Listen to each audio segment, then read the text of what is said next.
When man knows his own powers and the workings of his mind, his great desire is to find an easy and quick way to impress the subconscious with good, for simply an intellectual knowledge of the truth will not bring results. In my own case, I found the easiest way is in casting the burden.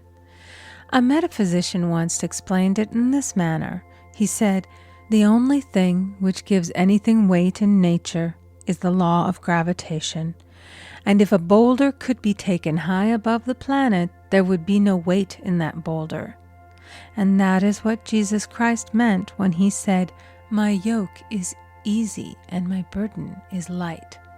He had overcome the world vibration and functioned in the fourth dimensional realm, where there is only perfection, completion, life, and joy. He said, "Come to me, all ye that labor and are heavy laden, and I will give you rest.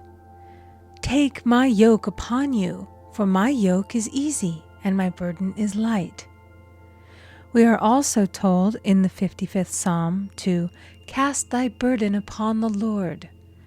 Many passages in the Bible state that the battle is God's, not man's, and that man is always to stand still and see the salvation of the Lord. This indicates that the superconscious mind, or Christ within, is the department which fights man's battle and relieves him of his burdens. We see, therefore, that man violates law if he carries a burden, and a burden is an adverse thought or condition, and this thought or condition has its root in the subconscious. It seems almost impossible to make any headway directing the subconscious from the conscious or reasoning mind, as the reasoning mind, the intellect, is limited in its conceptions and filled with doubts and fears. How scientific is it then to cast the burden upon the superconscious mind, or Christ within, where it is made light or dissolved into its native nothingness? For example, a woman in urgent need of money may light upon the Christ within, the superconscious, with the statement, "I cast this burden of lack on the Christ within, and I go free to have plenty." The belief in lack was her burden, and as she cast it upon the superconscious with its belief of plenty, an avalanche of supply was the result. We read, "The Christ in you, the hope of glory." Another example. One of my students had been given a new piano, and there was no room in her studio for it until she had moved out the old one. She was in a state of perplexity. She wanted to keep the old piano, but knew of no place to send it. She became desperate, as the new piano was to be sent immediately. In fact, was on its way, with no place to put it. She said it came to her to repeat, "I cast this burden on the Christ within, and I go free." A few minutes later, her phone rang, and a woman friend asked if she might rent her old piano, and it was moved out a few minutes before the new one arrived. I knew a woman whose burden was resentment. She said, "I cast this burden of resentment on the Christ within, and I go free to be loving, harmonious, and happy." The almighty superconscious flooded the subconscious with love, and her whole life was changed. For years, resentment had held her in a state of torment and imprisoned her soul, the subconscious mind. The statement should be made over and over and over, sometimes for hours at a time, silently or audibly, with quietness but determination.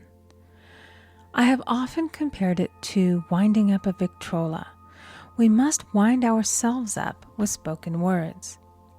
I have noticed in casting the burden, after a little while, one seems to see clearly.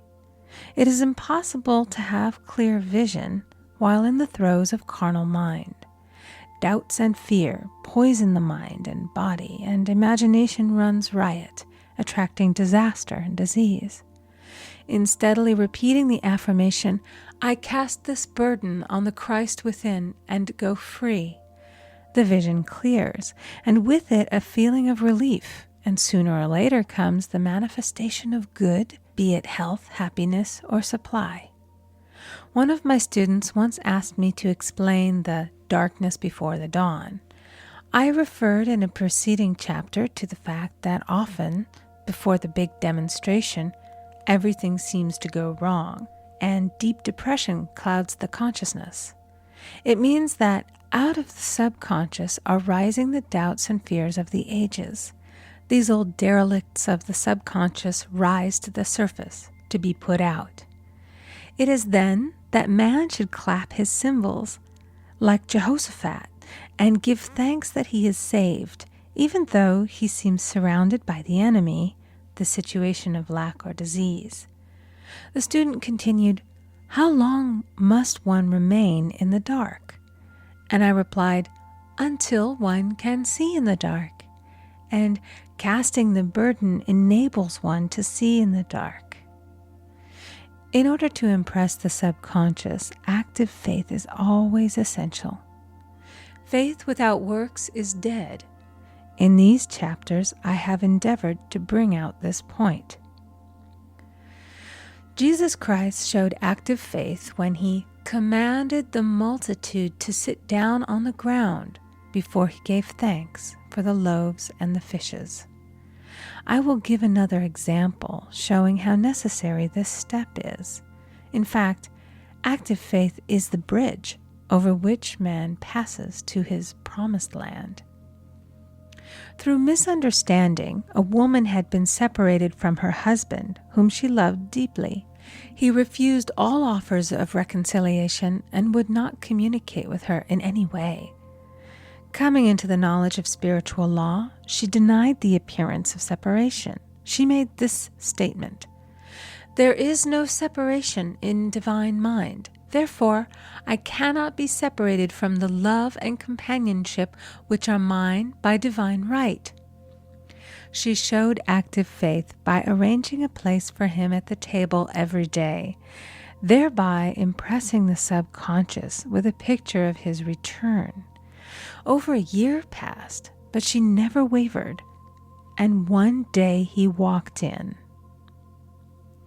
The subconscious is often impressed through music.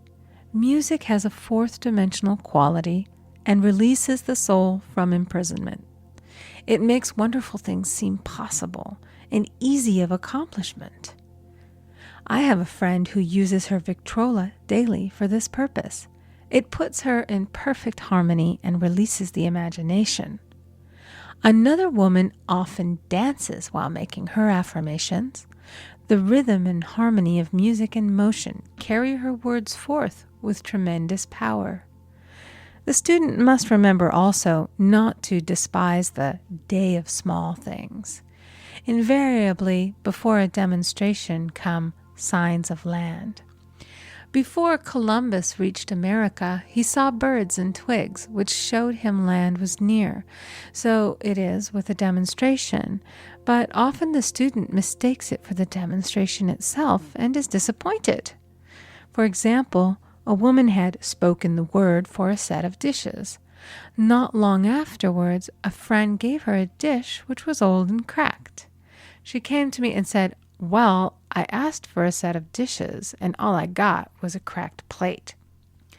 I replied, "The plate was only signs of land. It shows your dishes are coming. Look upon it as birds and seaweed." And not long afterwards, the dishes came. Continually making believe impresses the subconscious.